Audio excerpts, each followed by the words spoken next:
जोहार।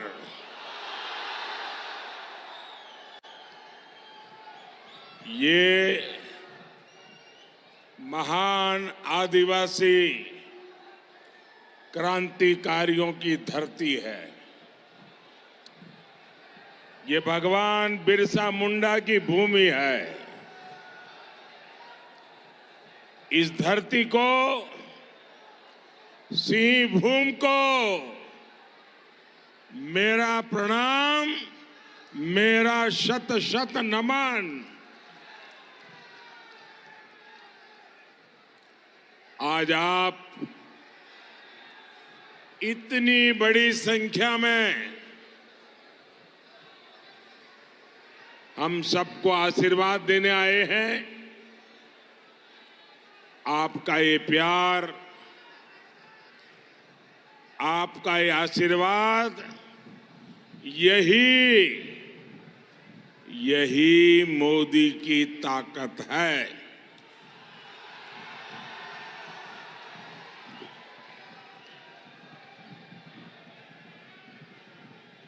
ऐसा करो, अंदर वाला,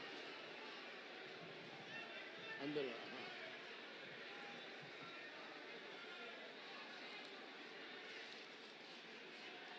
साथियों,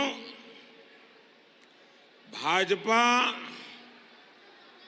और झारखंड का ये जो रिश्ता है ना, वो रिश्ता दिल का है। झारखंड को, यहां के लोगों की भावनाओं को अगर कोई समझता है और अगर सुलझाता है तो वो सिर्फ और सिर्फ भाजपा ही है। हमें हमेशा पता होता है कि आपके मन में क्या है, यहां के लोग क्या चाहते हैं। अलग झारखंड बने, किसने बनाया? अटल बिहारी वाजपेयी ने बनाया, भाजपा ने बनाया। कांग्रेस ने क्या किया? झारखंड का घोर विरोध किया। और बिहार, वो आजकल इंडिया अलायंस में बैठे हुए हैं। ये भाजपा की ताकत थी, अटल बिहारी वाजपेयी की दीर्घदृष्टि थी कि झारखंड बना। यहां के विकास पर ब्रेक लगा देने वाली कौन? कांग्रेस। कांग्रेस को मंजूर नहीं था कि यहां के संसाधन आपके काम आए। वो दिल्ली के एयर कंडीशन कमरों में बैठकर यहां की योजनाएं बनाते थे। 1 रुपया देते थे, उसमें से 85 पैसा मार लेते थे। मोदी ने कहा, पूरा अगर 1 रुपया भेजता हूं तो पूरा 100 पैसा सीधा आपके अकाउंट में जाएगा। मोदी ने कहा, योजना सिर्फ दिल्ली से ही क्यों शुरू हो? क्या सब कुछ दिल्ली से ही होगा क्या? क्या मेरा झारखंड दिल्ली से कम है क्या? देश के हर कोने से शुरू हो। हमने बाबा साहब आम्बेडकर की जयंती पर आयुष्मान भारत योजना लॉन्च की। कहां से की? झारखंड की भूमि से की। और आज इस योजना से करोड़ों गरीबों को 5 लाख रुपए तक का मुफ्त इलाज मिल रहा है। मुद्रा योजना शुरू की, नौजवानों के हाथ को मजबूत करने वाली, नौजवानों को अवसर देने वाली मुद्रा योजना, देश के युवाओं का भाग्य बदलने वाली इतनी बड़ी योजना कहां से शुरू हुई? हमने झारखंड के दुमका से उसका प्रारंभ किया। मुद्रा योजना ने करोड़ों नौजवानों को अपने मन का काम करने के लिए पैसे दिए। पीएम जनमन योजना कहां से शुरू हुई? झारखंड से, भगवान बिरसा मुंडा के गांव से 24,000 करोड़ रुपए की ये योजना अति पिछड़े आदिवासी भाई बहनों की जिंदगी बदल रही है। विकसित भारत वाली मोदी की गारंटी की गाड़ी कहां से शुरू हुई? यहां झारखंड के खूंटी से। और इसलिए ही तो मैं कहता हूं, झारखंड और भाजपा का दिल का नाता है, दिल का। और मेरे लिए दिल्ली से बढ़कर ये दिल का नाता है झारखंड का।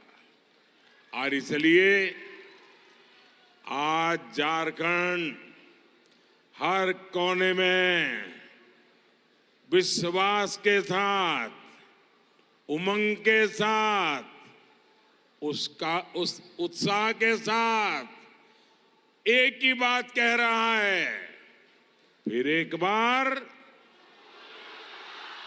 फिर एक बार, फिर एक बार, फिर एक बार, फिर एक बार। साथियों, सिंहभूम और झारखंड की धरती आदिवासी क्रांतिकारियों की धरती है। लेकिन कांग्रेस ने आदिवासियों के बलिदान को कभी सम्मान नहीं दिया।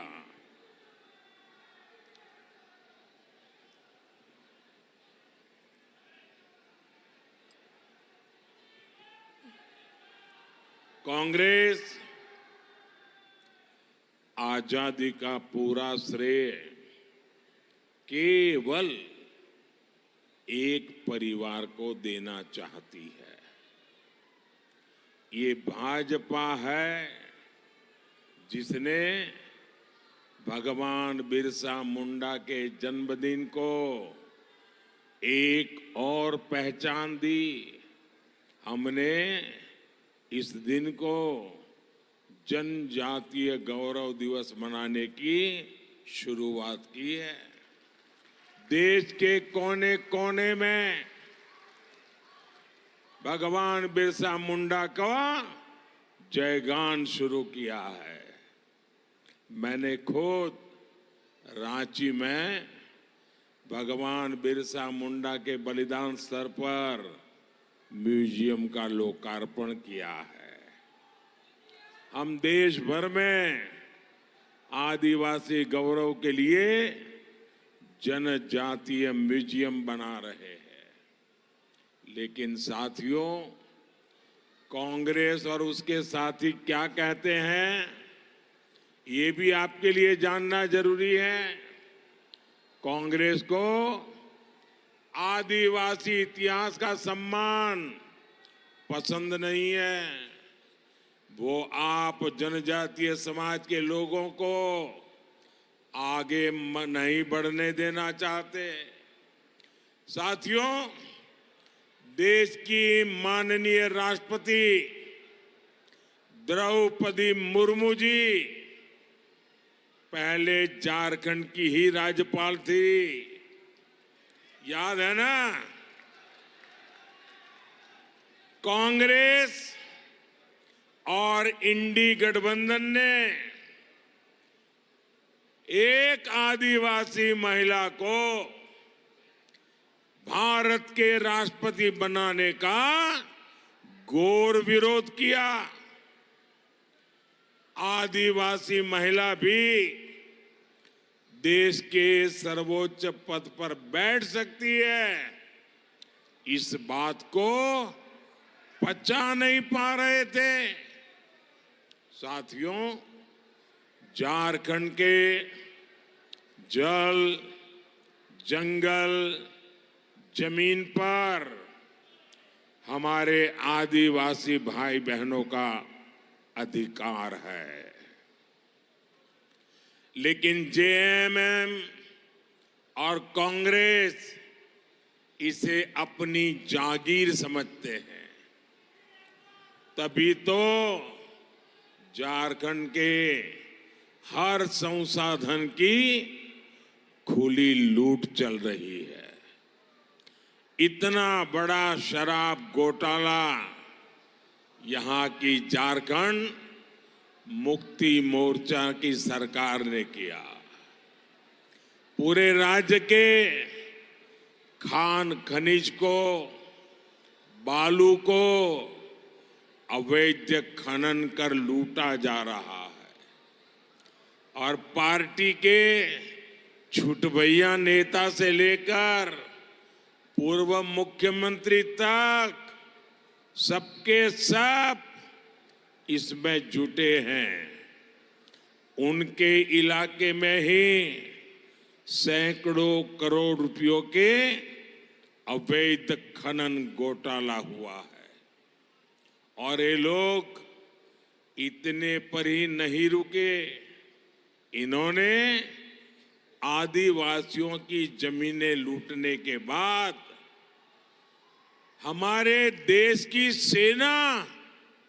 सेना की जमीन पर भी आंख गड़ा कर रखी है। इतना बड़ा जमीन घोटाला जेएमएम के लोगों ने किया है। कांग्रेस, झारखंड मुक्ति मोर्चा ने मिलकर झारखंड के मान सम्मान को चोट पहुंचाई है।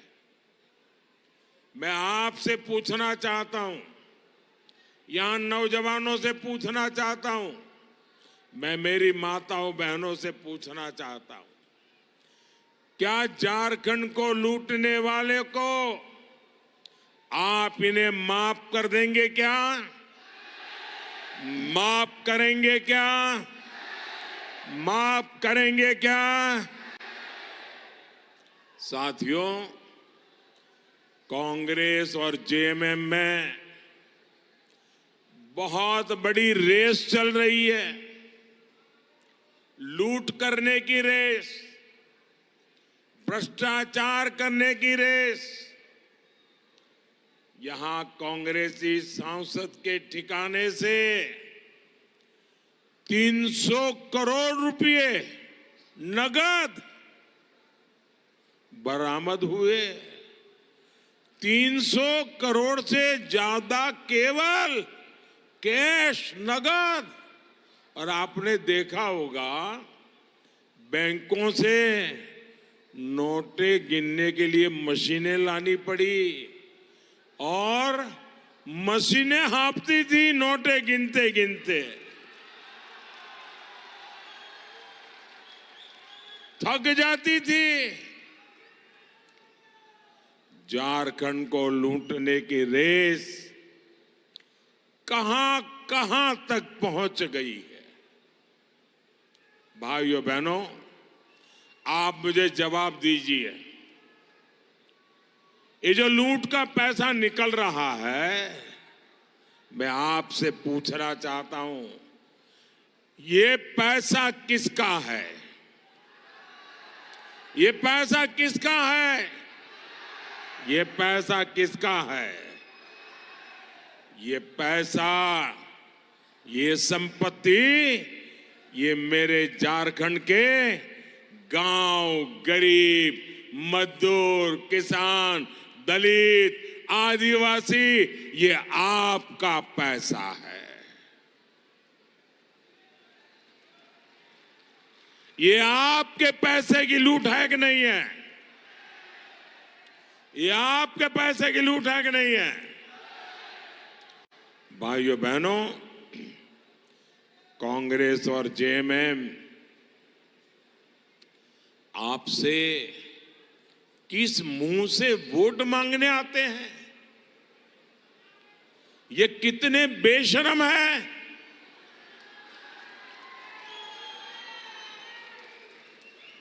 लूट में पकड़े जाते हैं पर परवाह नहीं है। अब उनको दिल्ली में सरकार क्यों बनानी है? क्या आपका भला करने के लिए सरकार बनानी है क्या? क्या देश के नौजवानों का भविष्य बनाने के लिए सरकार बनानी है क्या? क्या ये दिल्ली में सरकार बनाकर ये पूरे देश में बेलगाम लूट नहीं करेंगे तो क्या करेंगे? 2014 के पहले भी इस देश को लूटने के सिवाय इन्होंने कुछ भी नहीं किया है। साथियों, इंडी गठबंधन ने झारखंड के साथ सबसे बड़ा धोखा किया है। जिस आरजेडी ने अलग झारखंड का सबसे ज्यादा विरोध किया, जिस नेता ने यहां सबसे ज्यादा अत्याचार किए, आज झारखंड मुक्ति मोर्चा उन्हीं की गोद में जाकर के बैठ गया है, उनके साथ गठबंधन किया है। जो इंडी गठबंधन बिहार में जंगल राज लाया था, वही जंगल राज ये लोग झारखंड में और ज्यादा फैलाने में लगे हुए हैं। अब तो आए दिन यहां व्यापारियों को फिरौती के लिए फोन आते हैं, अपराधियों को सीधे सरकार से संरक्षण मिल रहा है। इनकी सरकार में आदिवासियों की सरेआम हत्या होती है। ये आदिवासी समाज में अपराधियों का डर कायम रखना चाहते हैं। आप मुझे बताइए, झारखंड को भ्रष्टाचार और जंगल राज की आग में झोंकने वाले को सजा मिलनी चाहिए कि नहीं मिलनी चाहिए? सजा मिलनी चाहिए कि नहीं? सजा मिलनी चाहिए कि नहीं? सजा मिलनी चाहिए कि नहीं? आपका हक लूटने वालों को सजा देने के लिए देश को आपके आशीर्वाद की जरूरत है। साथियों, एक और आदिवासी विरोधी मानसिकता वाली कांग्रेस है, दूसरी ओर हमारे लिए आदिवासियों का विकास पहली प्राथमिकता है। आदिवासी समाज के विकास के लिए सबसे पहले अलग जनजातीय मंत्रालय किसने बनाया? बीजेपी ने। अटल बिहारी वाजपेयी जी ने पहली बार जनजातीय समाज के लिए अलग मंत्रालय बनाया, अलग बजट बनाया, तब जाकर के हमारे जनजातीय क्षेत्रों में आज विकास प्रारंभ हुआ। जनजातीय समाज के युवाओं के लिए आज बड़ी संख्या में एकलव्य आवासीय स्कूल कौन बनवा रहा है? बीजेपी। यहां भी एकलव्य विद्यालय का निर्माण तेजी से हो रहा है। आपने देखा होगा राष्ट्रीय शिक्षा नीति आई, इसमें स्थानीय भाषाओं, जनजातीय भाषाओं में शिक्षा देने का फैसला किया तो ये बीजेपी ने किया।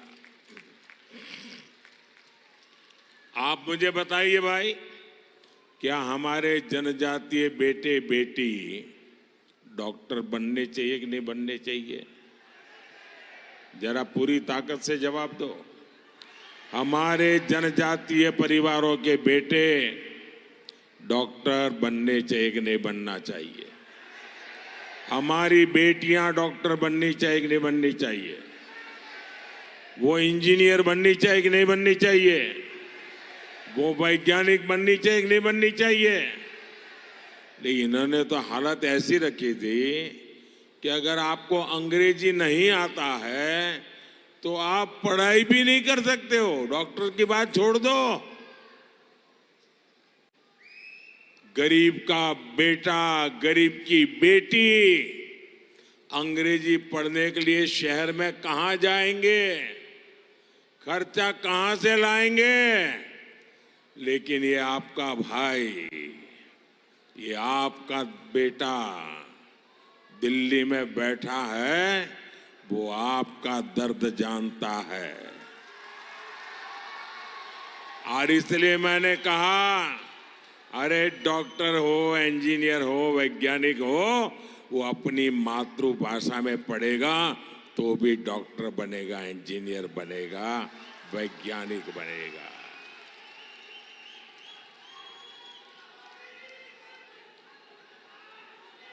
जनजातीय युवाओं को खेलों में आगे बढ़ाने का काम आज भारतीय जनता पार्टी कर रही है। और उसका सबसे बड़ा लाभ मेरे वीर बेटे बेटी जो जनजातीय समाज से आते हैं, वो आज देश का नाम रोशन कर रहे हैं। कांग्रेस ने तो आदिवासी इलाकों को अपने हाल पर छोड़ दिया था। आकांक्षी जिला योजना से, एस्पिरेशनल डिस्ट्रिक्ट से आदिवासी जिलों का विकास आज भारतीय जनता पार्टी कर रही है। बीते 10 वर्षों में बीजेपी सरकार ने वो काम करके दिए हैं जिनका जनजातीय समाज को 6 दशकों से इंतजार था। भाइयों और बहनों, हमारे आदिवासी समाज में सिकल सेल एनीमिया ये बहुत बड़ी खतरनाक बीमारी होती है। पहले किसी भी सरकार ने इसकी चिंता नहीं की। हमारी सरकार ने सिकल सेल एनीमिया के खिलाफ राष्ट्रीय स्तर पर अभियान चलाया है। चाईबासा में हमारी सरकार मेडिकल कॉलेज का निर्माण भी करा रही है। अब यहाँ के लोगों को इलाज के लिए दूर नहीं जाना पड़ेगा और यहीं के बच्चे यहीं से डॉक्टर बन के निकलेंगे। साथियों, 10 वर्षों ने मोदी ने आदिवासी भाई बहनों के लिए मकान, बिजली, पानी और सिलेंडर जैसी सुविधाएं दी है। हमारे प्रयासों से झारखंड में 18 लाख परिवारों को पक्के मकान मिले हैं।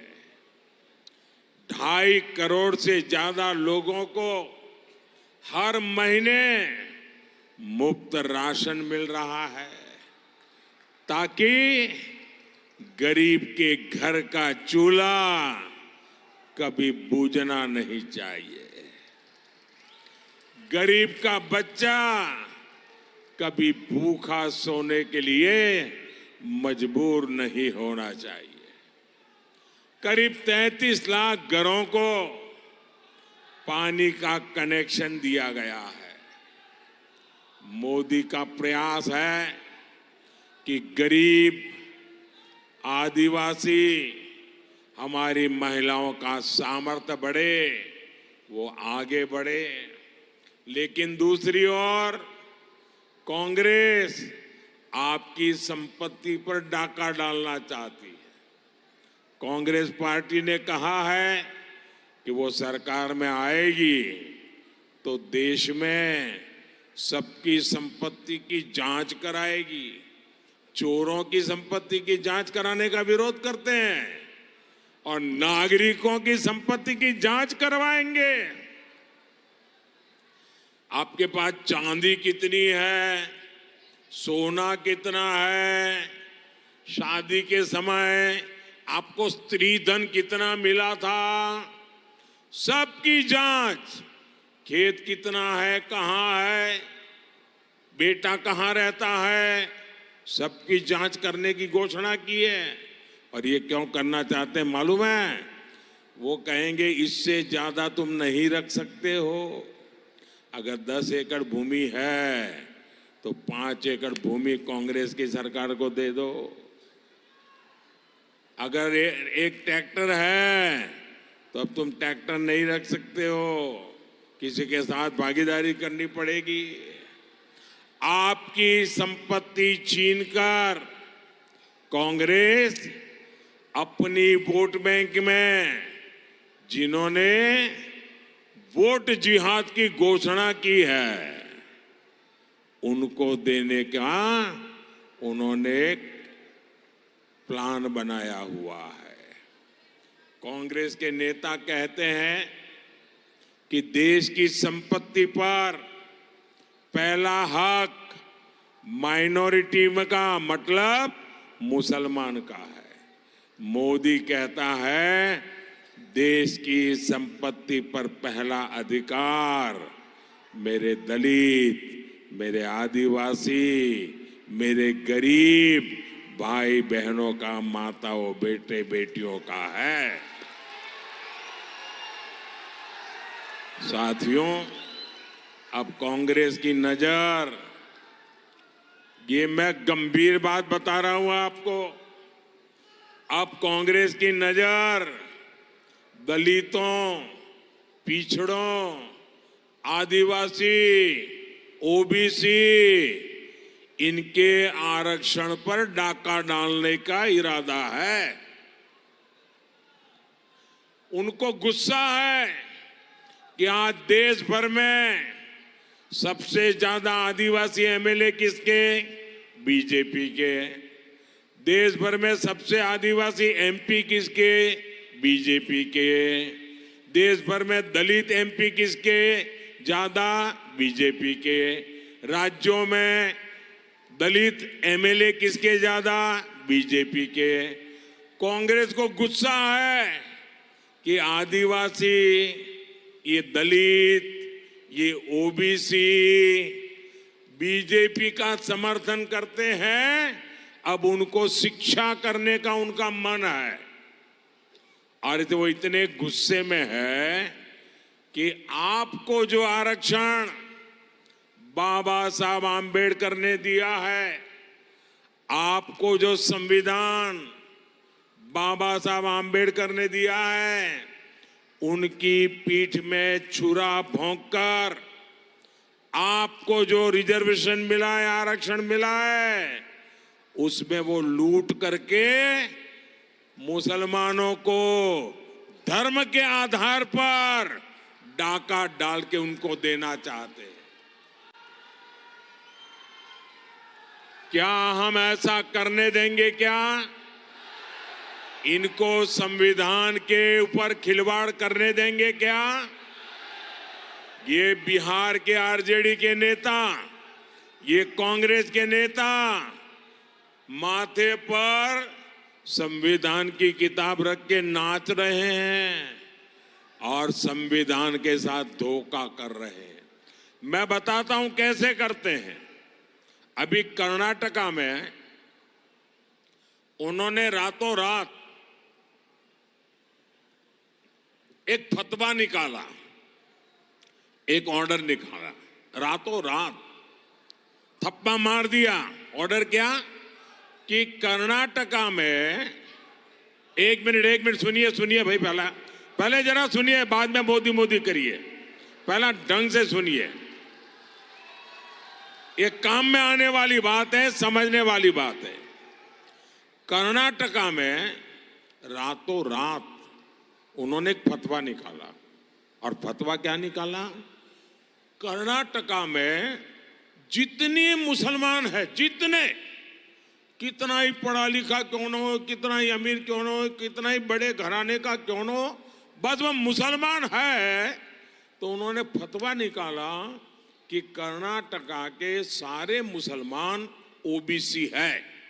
रातों रात ओबीसी हो गए, और ओबीसी को जो 27% आरक्षण मिलता था, रातों रात उसकी लूट उनके खाते में चली गई। देश देखता रह गया। और ये पूरा मॉडल देश में लागू करना चाहते हैं। क्या ये करने देंगे? क्या ये हम करने देंगे क्या? और कांग्रेस वाले, जेएमएम वाले, आरजेडी वाले, कान खोल के सुन लो। जब तक मोदी जिंदा है, जब तक मोदी जिंदा है, तुम संविधान को हाथ नहीं लगा पाओगे। जब तक मोदी जिंदा है, तुम आदिवासियों का आरक्षण नहीं लूट पाओगे। जब तक मोदी जिंदा है, तुम दलितों के आरक्षण को लूट नहीं पाओगे। जब तक मोदी जिंदा है, तुम ओबीसी के आरक्षण को लूट नहीं पाओगे। भाइयों बहनों, मेरी आप सबको गारंटी है, भारतीय जनता पार्टी की गारंटी है, दुनिया की कोई ताकत हमारे संविधान को हाथ नहीं लगा सकती। बाबा साहब आंबेडकर ने जो आरक्षण दिया है, उसको कोई हाथ नहीं लगा सकता है। ये मोदी की गारंटी है। साथियों, मैं पिछले 10 दिन से कांग्रेस को 3 चुनौतियां देता हूं, और मैं उनको कहता हूं, तुम लिखित में देश को कहो। मैं तो खुलेआम आरोप करता हूं, तुम लिखित में देश को बताओ। कांग्रेस लिख करके दे कि वो एसटी, एसटी, ओबीसी का आरक्षण काटकर धर्म के आधार पर मुस्लिमों को नहीं देंगे। लिख करके दो। नहीं देते हैं। कांग्रेस का कोई नेता इसका जवाब देने को तैयार नहीं है। आप मुझे बताइए, बाबा साहब ने आरक्षण का जो अधिकार आपको दिया है, क्या हम कांग्रेस को छीनने देंगे क्या? अगर मोदी आपके लिए लड़ना चाहता है, मरना चाहता है, तो मोदी को आशीर्वाद मिलना चाहिए कि नहीं मिलना चाहिए? भाई और बहनों, कांग्रेस, जेएमएम और उन सहयोगी अपने वोट बैंक के लिए कुछ भी कर रहे हैं। ये लोग झारखंड में घुसपैठियों को ठिकाना दे रहे हैं। एक घुसपैठिए हमारे आदिवासी भाई बहनों की जमीन पर कब्जा कर रहे हैं। संथाल परगना जैसी जगहों पर इस घुसपैठ के कारण आदिवासियों की संख्या घट रही है। हमारी बहन बेटियों की इज्जत सुरक्षित नहीं है। यही खेल इन लोगों ने बंगाल में खेला था। बंगाल के आदिवासी इलाकों में लोग घुसपैठियों को आतंक से जूझ रहे हैं। लोगों का जीवन सुरक्षित नहीं है। ऐसा ही यह हाल यहां झारखंड में बनाना चाहते हैं, लेकिन जेएमएम सरकार वोट बैंक की भूख में वोट पाने के लिए आंख मूंद कर ये पाप कर रही है। साथियों, 13 मई को आपका वोट झारखंड के विकास और सुरक्षा की गारंटी बनने वाला है। आपका जो भरोसा मोदी पर है, उसे आपको कमल का बटन दबाकर ये वोट मुझ तक पहुंचाना है, मोदी के खाते में जमा करवाना है। सिंहभूम से भाजपा प्रत्याशी बहन गीता कोड़ा और खूंटी से मेरे साथी अर्जुन मुंडा, उनको दिया आपका वोट मोदी को मजबूत करेगा। इनको मिला आपका वोट सीधा सीधा मोदी तक जाएगा।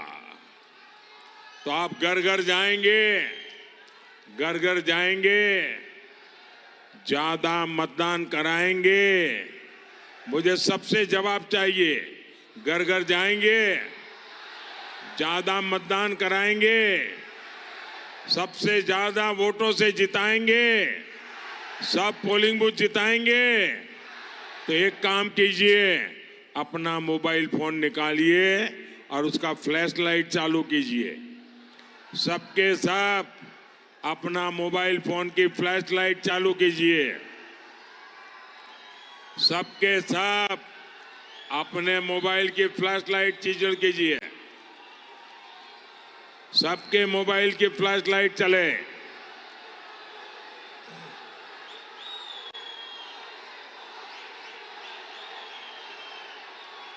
मेरा एक काम करेंगे, मेरा एक काम करेंगे। देखिए, यहां से जाकर के परिवारों में जाना और कहना मोदी जी आए थे और मोदी जी ने आपको जोहार कहा है। मोदी का जोहार पहुंचाओगे घर घर में? हर घर में मेरा जोहार पहुंचाओगे? बोलिए भारत माता की, भारत माता की, भारत माता की। बहुत बहुत धन्यवाद।